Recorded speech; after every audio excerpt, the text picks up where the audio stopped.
जंगल की आग और पशु पक्षी। एक समय की बात है।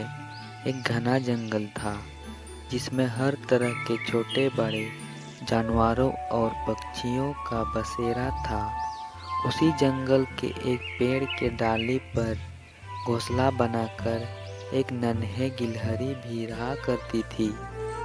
एक दिन उस जंगल में किसी कारण से भीषण आग लग गई।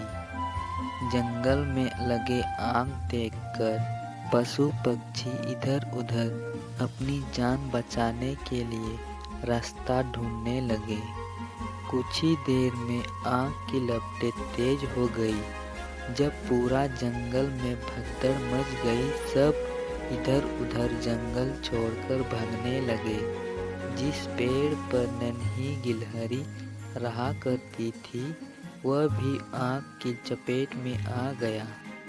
उसे भी अपना घोंसला छोड़ना पड़ा, लेकिन वह जंगल की आग देखकर घबराई नहीं।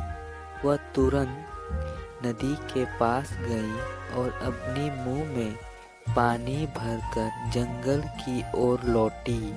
मुंह में भरा पानी आग में डालकर वह फिर से नदी की ओर गई। इस तरह नदी से अपनी मुंह में पानी भरकर बार बार वह जंगल की आग में डालने लगी। जब बाकी जानवरों ने उसे ऐसा करते देखा तो वह हंसने लगे और बोले, हमारे प्यारे नन्हे गिलहरी, ये क्या कर रही हो?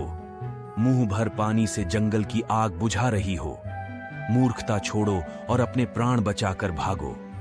जंगल की आग ऐसे नहीं बुझेगी। उनकी बातें सुनकर नन्ही गिलहरी बोली, तुम लोगों को भागना है तो भागो, मैं नहीं भागूंगी।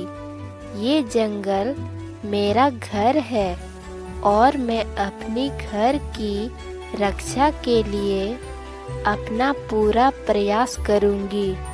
फिर कोई मेरा साथ दे या ना दे। गिलहरी की बात सुनकर सभी जानवरों के सिर शर्म से झुक गए। उन्हें अपनी गलती का एहसास हुआ।